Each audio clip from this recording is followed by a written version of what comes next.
So here's my thing, right?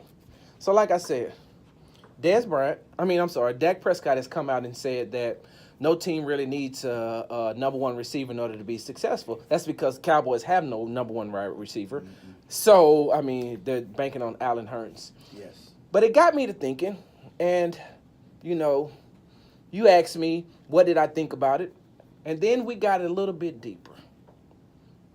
And I said, the reason why Dak Prescott is so successful is because he's in that Dallas Cowboys system with a great line and a great running back. Yes. He has the time, he gets the protection, and when you have Ezekiel Elliott in the lineup, he can block, he can catch out the backfield, and we damn sure know he can run. Right.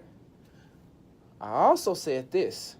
He benefits from being in the Cowboys system. If he played for Cleveland, he'd be a fourth-string quarterback on the bench. Probably won't have a job. If he played for Miami, he would be on the bench. If he played for the Jets, he would not be the Dak Prescott he is today. Right. Because there's still a lot of intangibles and a lot of the game that he needs to learn. Yes. So him being in another system, him going to the Dallas Cowboys as a fourth-round draft pick is by far the best thing that could have ever happened to him. Yes. Even right now, year 3, you remove him out of that system, you pull him out of that Cowboys system, and let's just say you stick him in, I don't know, what can we stick him? What team?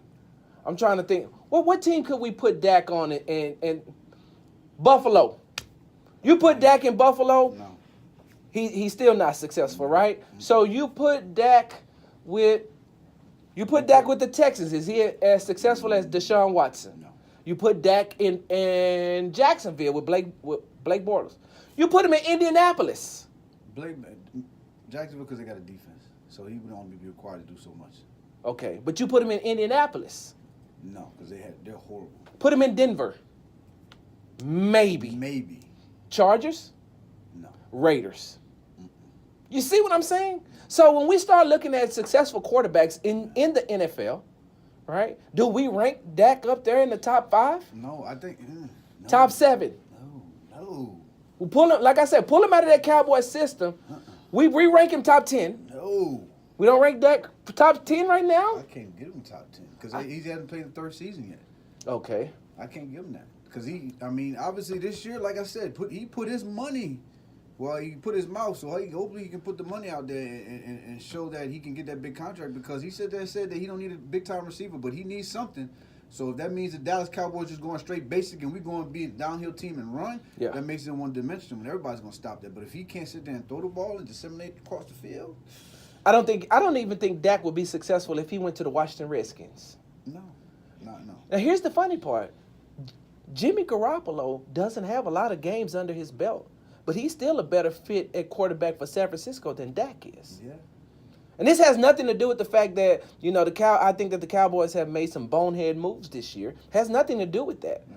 It has everything to do with looking at Dak's skill set and the fact that it was not just Dez's fault that they were not successful last year. No, it wasn't just Dez. Play calling, yeah. So what do you think? It wasn't just Dez. Would you take him in New Orleans? Dak? Yeah. I mean, if Drew Brees got hurt, if Drew Brees retired, say Drew Brees is gone already, he retired, not get hurt, he retired. Yeah. Because of the New Orleans system, he has more weapons. He would have more weapons.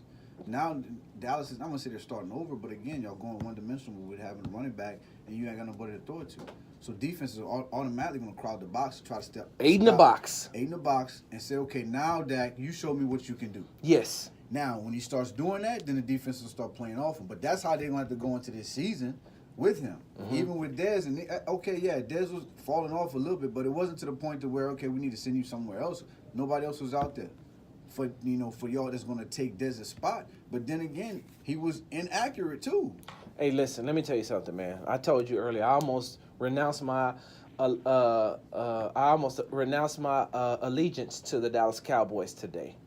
Because I was standing there while a real wide receiver was talking, and I was like, this dude's amazing.